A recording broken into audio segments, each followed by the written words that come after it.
Allahu Akbar, tuan, tanda demi tanda, tanda demi tanda. Bayangkan Dajjal turun di tempat kita, tuan-tuan. Dajjal ni sangat-sangat mudah kita kenali. Ada tanda di dahi, kafara, matanya buta sebelah. Dia manusia biasa. Dajjal ini seorang manusia biasa.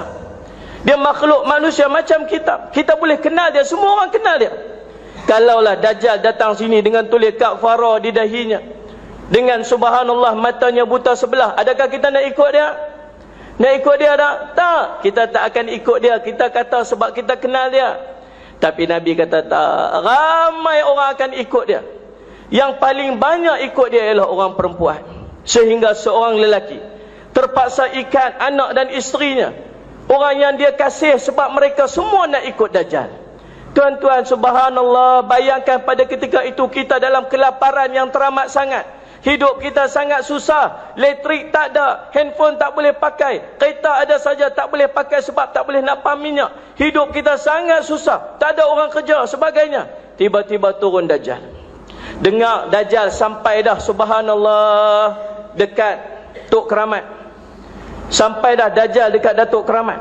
Orang Datuk Keramat tak mau terima dia. Aku Dajjal, ikut aku. Tak mau ikut Dajjal, kamu tu Dajjal. Tak apa, Nabi cerita, orang yang tak mau ikut Dajjal, kampung yang tak mau ikut Dajjal, Dajjal keluar besok tu jadi padang jarak, padang terkukur. Tuan-tuan, kita fikir macam mana padang jarak terkukur tu? Subhanallah, dia hantar bom ya tuan-tuan. Sekali bom je, bom, boom, habis. Dengar pula, subhanallah, Dajjal sudah sampai dekat dengan kita ni, Masya Allah Rabbi. Dekat Masjid Aceh. Sampai dekat situ dah. Orang Masjid Aceh terpinga-pinga, nak ikut aku ataupun tidak, aku Dajjal. Dia kata tak mau ikut. Tak mau ikut, kamu nak jadi macam Datuk Keramat, hancur. Kamu nak apa? Lapar, makan. Nah, ambil makanan, ambil makanan. Diriwayatkan bahawa pengikut-pengikut Dajjal bawa roti berbukit-bukit. Lapar, makan, nah duit, nah ambil semua nikmat dapat.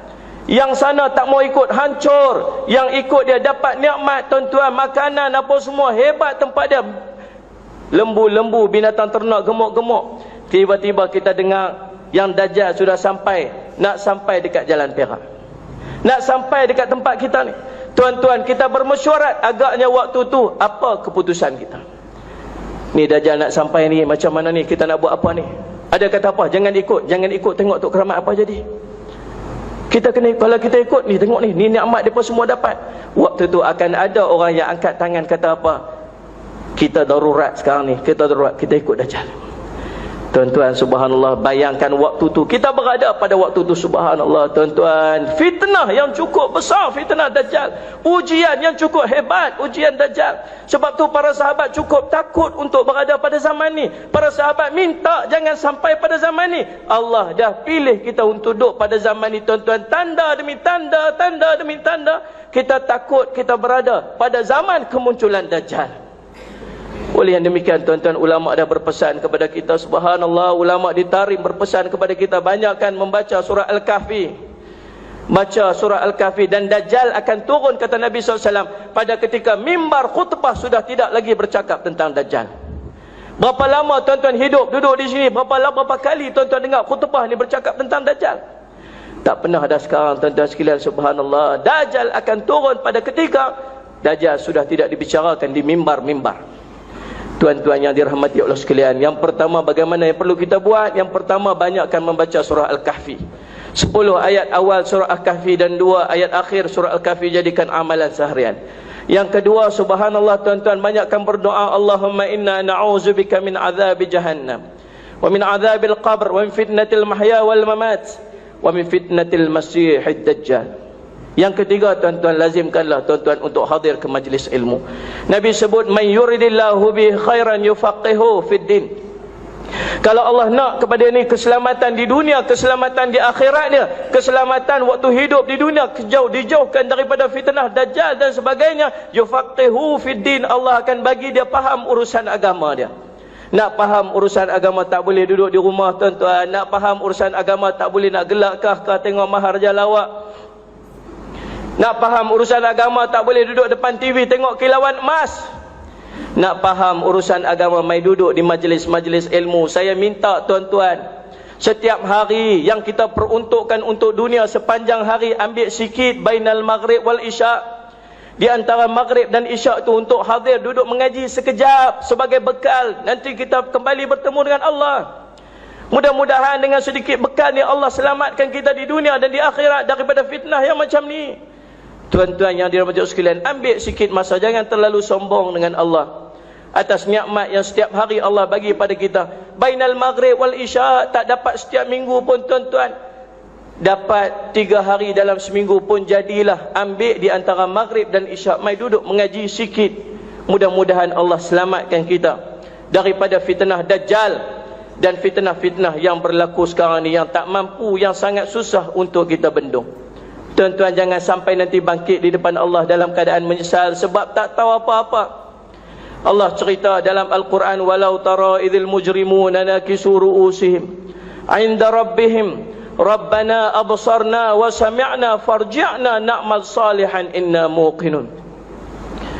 Allah sebut dalam Al-Quran surah As-Sajdah, walau tara idzil mujrimuna nakisu ru'usihim 'inda rabbihim. Alangkah ngeri kamu tengok orang yang berdosa itu, mereka tunduk kepala mereka di hadapan Tuhan mereka. Tunduk apa? Tunduk malu, tunduk takut, tunduk menyesal. Kenapa? Rabbana absarna, hari ini kami nampak dah ya Allah, nu dosa yang kami buat dulu. Hari ini kami dah nampak dah api neraka yang menjulang-julang di depan kami. Hari ini kami dah dengar dah dosa-dosa yang kami buat dulu. Hari ini kami dah dengar dah api yang begitu menakutkan di depan kami. Allah cerita dalam riwayat, tuan-tuan, Nabi cerita bagaimana nanti dipanggil api neraka, bangun di depan manusia. Manusia nampak api neraka, mereka menangis semahu-mahunya, habis air mata, keluar air mata darah, takut masuk ke neraka Allah Subhanahu wa taala. Waktu tu tunduk, takut. Farji'na na'mal salihan, ya Allah, hantar aku balik pi dunia sat. Aku nak buat amal soleh. Kenapa? Inna muqinun, hari ni aku yakinlah. Dulu tak yakin, dengar saja tuan-tuan, subhanallah. Jangan sampai menyesal macam tu, macam diceritakan oleh Allah dalam Al-Quran. Tuan-tuan, ambillah pengajaran daripada kongsikan pada hari ini. Jangan sampai apa yang berlaku ini kita tidak mengambil sebarang pengajaran, mengambil sebarang pengajaran daripadanya, menyebabkan kita ini subhanallah dalam keadaan terpinga-pinga. Kalau nanti turunnya kiamat, kalau nanti turunnya Dajjal, kalau nanti turunnya fitnah, kita dalam terpinga-pinga, tidak tahu apa-apa, seperti seekor keldai yang bila turunnya kiamat dia terpinga-pinga, tidak tahu apa-apa.